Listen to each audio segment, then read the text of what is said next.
Hi, I'm Dick Robertson from Robertson Stykbow, and I wanted to tell you a little bit today about the evolution and design of my new Wolfer bow that we've just come out with.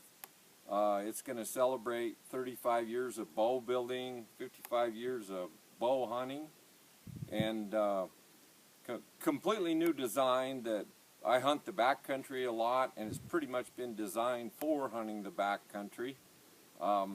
Here again, it evolved from some different bow designs. This is my old Peregrine bow that I started making probably 30 years ago. Real lightweight, functional bow, kind of patterned after the 50s era, late 50s era bear bows.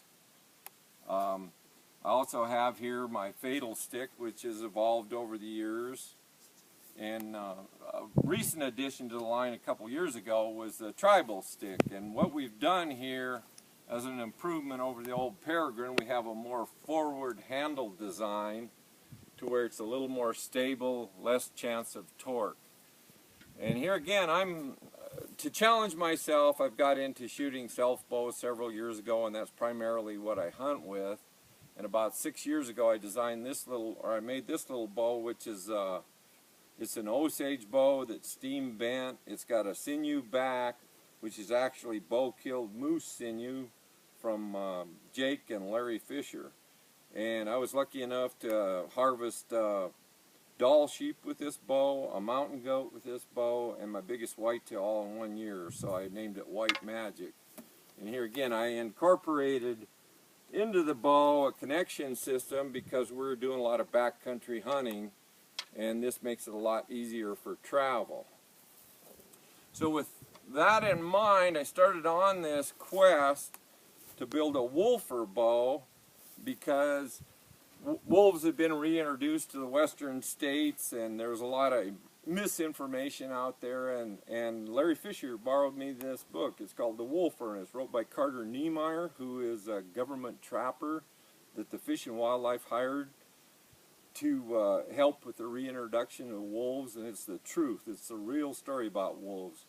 A lot of misconceptions out there, but I'm glad that we have them. It gives me another predator to hunt. So the last couple years I've been studying the wolves, doing a little bit of hunting, and here again I wanted to design a bow that would tie into not only our backcountry hunters, but wolf hunting. So what I did is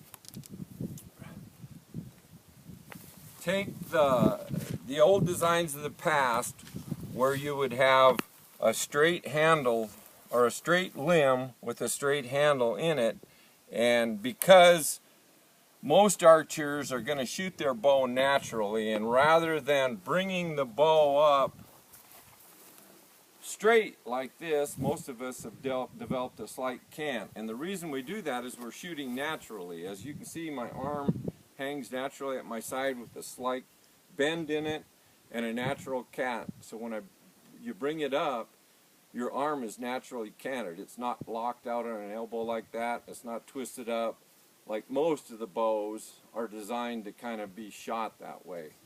So when I did that, I incorporated what I call a natural cant design, which you can see here. This bow actually bends through the handle to where that handle is setting offset. And once again, it just naturally, this bow, because of it, when you grab the bow, it naturally starts its cant. And canting is very important. Shooting off the top of your hand is very important because in different situations, you're not going to always be standing straight up. You might be on one knee, both knees, or my favorite is just sitting here like this because I got bad knees. And here again, you can end up canting the bow so it's tipped over like that in that kind of situation. This bow is not designed to be shot straight up like that. So as you're looking at this limb design, I've got a narrow limb design. It flares over to where I can cut the sight window deeper to make this almost a center shot bow and handle a wide variety of arrows. The other thing we did is we wanted to make it a takedown bow.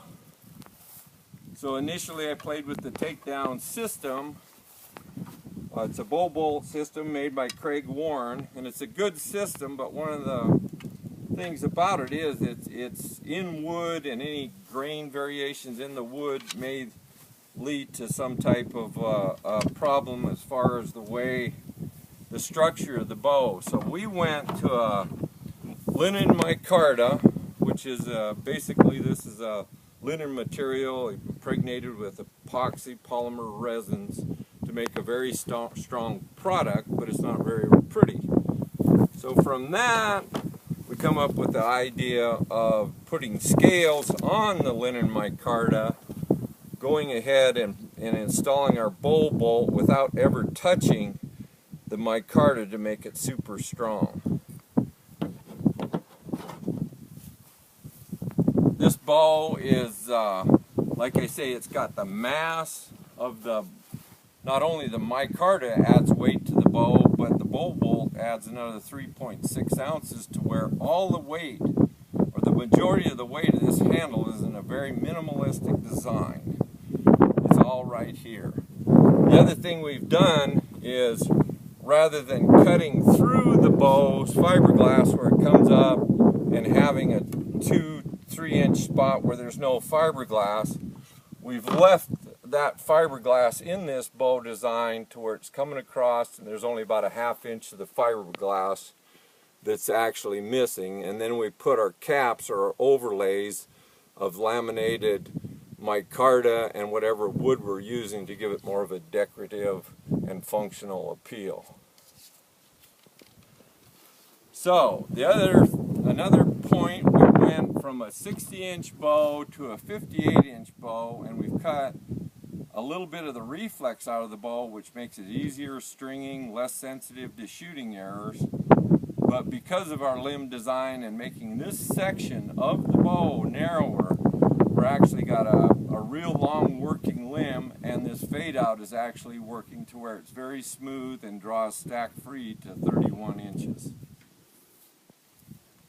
And since we're in the backcountry a lot, we wanted to make it to where it was easy to take down, no bolts, no screws, nothing to put together, just a simple twist like that. And the fact that you have 2 different lengths of the bow, it will nestle into the side of your, most backpacks are kind of designed for this type of setup. And here again, this is just a little quick deal, but I'm showing you how easy it is to head for the backcountry.